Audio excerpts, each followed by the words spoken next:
अस्सलाम वालेकुम। मेरा नाम है काजिम रज़ा। उम्मीद है आप लोग खैरियत से होंगे।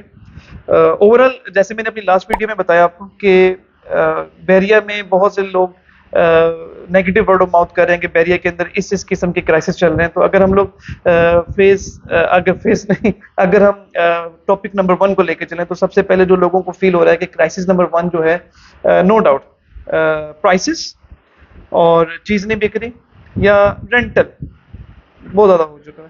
तो हम सबसे बेस से चलते हैं कि हमारा रेंट की क्या पोजीशन है। ओवरऑल रेंट के लिए अगर हम देखें तो पहले हम लोग इसको डिस्कस करते हैं कि रेंट के लिए हमारे पास कौन कौन से एरियाज अवेलेबल है। हमारे पास एरियाज अवेलेबल है 2 bed apartment, 3 bed apartment, 4 bed का एक विला, 200 गज विला या 150 गज का विला, और इसी तरीके से 10 है, 11 है, 27, 31 स्पोर्ट सिटी। अगर मैं बात करूँ इस वक्त टॉप रनिंग आइटम के ऊपर कि अगर फिर भी कंपैरेटिवली अगर बहुत सी चीज़ें एक एक महीने में रेंट आउट नहीं हो रही तो वो चीज़ थोड़ी जल्दी रेंट आउट हो रही है, तो मैं समझता हूँ कि वो फिर भी आज की तारीख में भी 2 बेड अपार्टमेंट जो कि पेशेंट 19 में आता है वो सबसे ज़्यादा रनिंग में आता है, क्योंकि वो फिर भी कॉस्ट इफेक्टली है। मतलब लोगों की बजट में आ जाता है, 20,000 से लेके 25,000 रुपये की ब्रैकेट के अंदर एक चीज़ अच्छी मैनेज हो जाती है।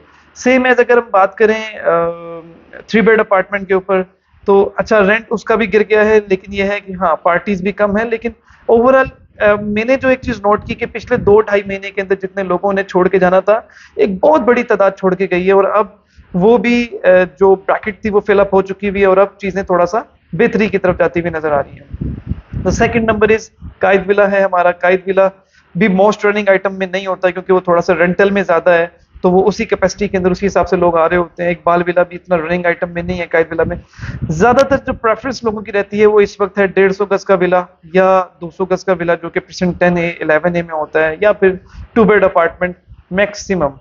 बैरिया हाइट्स भी इस वक्त स्लो आइटम है।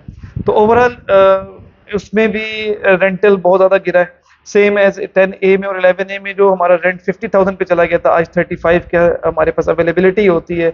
और अगर 150 गज के विले की बात करें तो जो हमारा रेंट तकरीबन 40-45 पे था, आज वो 30-32,000 पे स्टैंड है, डिपेंड्स ऑन द लोकेशन। तो ओवरऑल रेंटल भी स्लो हुआ है, और उसकी स्लो होने की वजह यकीनन बहुत सी रीजन है कि लोग इवन शहर में रहते हुए भी बहुत से अपने ग्रोसरीज, किचन, स्कूलिंग, फिर जो आपकी basic running item, running expenses होते हैं, उनको मीट नहीं कर पाते, तो यकीनन उसकी वजह से बहुत से लोग छोड़ चुके हैं। लेकिन मैं ये समझता हूँ कि अब जितने लोग रुक चुके हैं वो उस कॉन्सेप्ट पे रुके हैं कि वो या तो यहाँ पे सेटल डाउन हो चुके हैं, और या दूसरा ये है कि वो अब इस स्टैंडर्ड की लिविंग को बर्दाश्त कर सकते हैं। तो ये तो हो गया इसका। इसके अलावा अगर हम लोग दूसरे नंबर पे बात करें, इसी के अंदर हम लोग कमर्शियल की बात करें, जो कि सबसे ज्यादा इफेक्ट्स हुआ है। जैसे सेम एज लोग कहते हैं कि हम लोग बैरियर के इफेक्टीज हैं, हम लोग आउट ऑफ द बाउंड्री चले गए, तो सेम एज अगर रेंटल में बात करें तो सबसे ज्यादा जो इफेक्टीज हैं वो कमर्शियल यूनिट्स के अंदर हैं। अगर हम बात करें, मैं किसी प्रोजेक्ट का नाम नहीं लूंगा क्योंकि वो फिर मुनासिब बात नहीं है, लेकिन जिन्हें एवेन्यू पे मौजूद किसी भी बिल्डिंग के अंदर आप जाएं तो मेजोरिटी इस वक्त खाली हो चुकी हुई है। सेम एज जैसे मैं इस बिल्डिंग में बैठा हूँ, हमारे पास तकरीबन 150 ऑफिसेज हैं, लेकिन इस वक्त तकरीबन 40 से 55, 45 से 55 के ब्रैकेट में सिर्फ ऑफिसेज रनिंग में।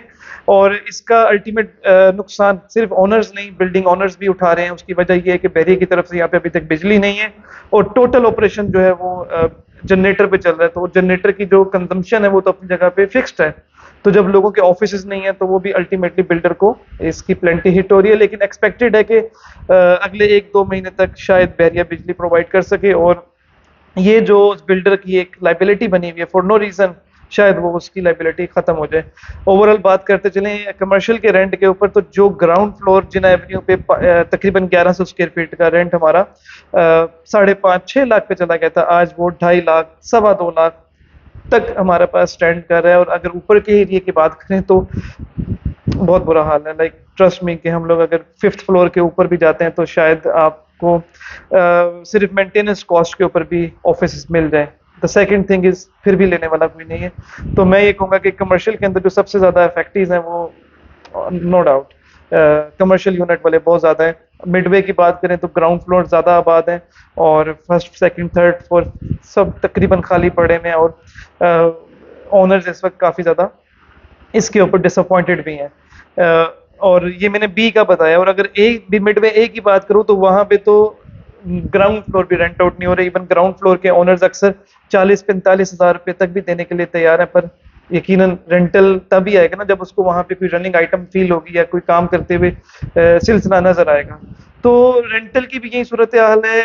جلدی جلدی بتا دوں, لمبی ہو جائے گی ویڈیو.